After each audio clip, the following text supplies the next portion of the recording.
இயேசுவில் பிரியமான சகோதர சகோதரிகளே,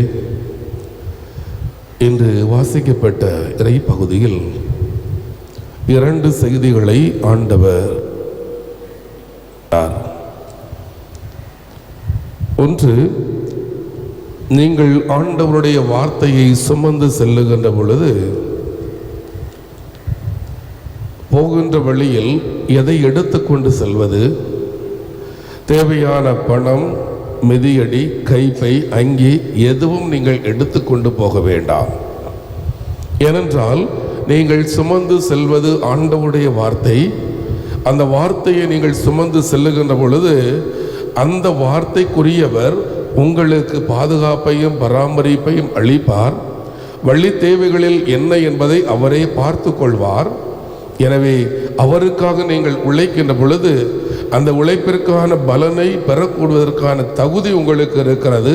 அதை அளிப்பவர் ஆண்டவர். எனவே நீங்கள் அவருடைய வார்த்தையை சுமந்து செல்கின்ற பொழுது அவருடைய பராமரிப்பை நம்பி செல்லுங்கள், அவருடைய பாதுகாப்பை நம்பி செல்லுங்கள் என்பதைத்தான் ஆண்டவர் இந்த நாளில் முதல் செய்தியாக நமக்கு தருகிறார். அன்பானவர்களை, இறை வார்த்தையை நாம் அறிவிக்க செல்ல வேண்டிய அவசியமில்லை. ஆனால் என்னுடைய குடும்பத்தில் என் கணவனோடு, என் மனைவியோடு, என் பிள்ளைகளோடு, என்னுடைய உற்றார் உறவினர்களோடு நான் வாழுகின்ற பொழுது ஆண்டவர் சொன்ன அந்த மதிப்பீடுகளை வாழ்ந்து காட்டுகின்ற பொழுது நான் இறை வார்த்தையை அறிவிக்கின்ற பிள்ளையாக நான் மாறுகிறேன். அவ்வாறு ஆண்டவருடைய வார்த்தையை என்னுடைய குடும்பத்தில் நான் என்னுடைய செயலால் நான் காட்டுகின்ற பொழுது நான் எப்படிப்பட்டவனாக இருக்க வேண்டும் என்பதை, ஆண்டவரை நம்பி வாழுகின்ற வாழ்க்கையை வாழ வேண்டும் என்பதுதான் இந்த இறை வார்த்தை நமக்கு கற்றுத்தருகின்ற பாடம். எனவே உன்னுடைய குடும்பத்தில் உன்னுடைய பண பலத்தையோ, உன்னுடைய செல்வத்தையோ, உன்னுடைய நிலபுலன்களையோ அல்லது பேங்க் பேலன்ஸையோ நம்பி உன்னுடைய குடும்ப வாழ்க்கையை நீ நடத்தாதே. மாறாக நீ நம்பி நடத்துவது ஆண்டவருடைய பராமரிப்பை நம்பி உன்னுடைய வாழ்க்கையை நடத்த அவர் தொடர்ந்து உனக்கு என்னென்ன தேவை என்பதை அனைத்தையும் அவர் உனக்கு தந்து உன்னை வழி நடத்துவார். இதைத்தான் தன்னுடைய சீடர்களுக்கு அவர் முதல் செய்தியாக தருகிறார். 2வது செய்தியாக அவர் கொடுக்கின்றது என்னவென்றால், நீங்கள் என்னுடைய வார்த்தையை எடுத்துக்கொண்டு போகும்போது எல்லோரும் ஏற்றுக்கொள்வார்கள் என்று நம்பி நீங்கள் போகாதீர்கள். எல்லோரும் ஏற்றுக்கொள்வார்கள் என்று நம்பி நீங்கள் போனால் நீங்கள் ஏமாந்து போவீர்கள். மாறாக அங்கே ஒரு சில பேர் ஏற்றுக்கொள்வார்கள், ஒரு சில பேர் உங்களை ஏற்றுக்கொள்ள மறுப்பார்கள். அப்பொழுது நீங்கள் கவலைப்பட வேண்டாம். ஏனென்றால் நீங்கள் அறிவிப்பது உங்கள் வார்த்தையை அல்ல, கடவுளுடைய வார்த்தையை. அவருடைய வார்த்தையை நீங்கள் எடுத்துக்கொண்டு போகின்ற பொழுது அவர்கள் ஏற்றுக்கொள்கிறார்களா இல்லையா என்பதை பற்றி நீங்கள் கவலைப்பட வேண்டாம். ஏனென்றால் நான் உங்களை அனுப்புவது தீமை நிறைந்த இந்த உலகத்திற்குள் அனுப்புகிறேன். என்னுடைய வார்த்தை தூய்மையானது, என்னுடைய வார்த்தை களங்கம் இல்லாதது, எல்லோருக்கும் நன்மை செய்யக்கூடியது.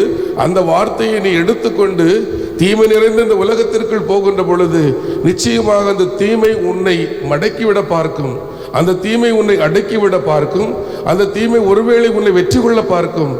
ஆனால் அன்பானவர்களை, ஆண்டவர் அழகாக சொல்லி தருகிறார், அந்த தீமை வெற்றி கொண்டாலும் வெற்றி கொள்ளவில்லை என்றாலும் நீ கவலைப்படாதே. ஏனென்றால் நான் உன்னோடு இருக்கிறேன், நான் உன்னை வழிநடத்துகிறேன்.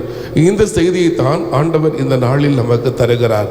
எனவே என்பானவர்களே, ஆண்டவருடைய வார்த்தையை என்னுடைய குடும்பத்தில் வாழுகின்ற பொழுது, நான் அதை அவருடைய போதனைகளை வாழ்வாக்குகின்ற பொழுது வரக்கூடிய கஷ்டங்கள், வேதனைகள், துன்பங்கள் அனைத்தும் அவர் பார்த்து கொள்வார். ஏனென்றால் வாழ்வது நான் அல்ல, என்னில் வாழ்வது கிறிஸ்து என்ற ஒரு சிந்தனையை நம்முடைய உள்ளத்தில் நாம் செயலாக்குகின்ற பொழுது அங்கே நான் படக்கூடிய கஷ்டம், நான் படக்கூடிய வேதனை, தனிமையில் நான் படக்கூடிய கஷ்டம், என்னுடைய குடும்பத்தில் இருக்கிற கடன் சுமை, என் குடும்பத்தில் இருக்கிற நோய்கள், குடும்பத்தில் இருக்கின்ற பாரங்கள் அனைத்தையும் தனிமையாக சுமப்பதற்கு பதிலாக நான் யாரை நம்பி, என் ஆண்டவர், அவரை நம்பி நான் என்னுடைய வாழ்க்கையை நடத்துகின்ற பொழுது, நகர்த்துகின்ற பொழுது அவரும் என்னோடு சேர்ந்து என் சுமைகளை சுமக்கிறார்.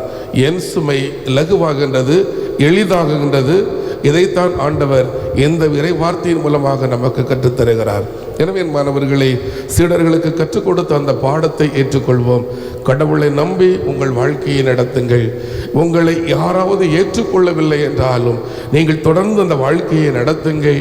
பிரதிபலன் கொடுக்கக்கூடிய ஆண்டவர் உங்களுக்கு கைமாறு அளிக்காமல் ஒருபோதும் போகார் என்ற இறை செய்தியை இந்த நாளில் ஏற்ற பிள்ளைகளாக இந்த தூய பலியில் நம்மையும் நம்முடைய குடும்பங்களையும் நம் தேவைகளையும் ஒப்புக் கொடுத்து மன்றாடுவோம். ஆமேன்.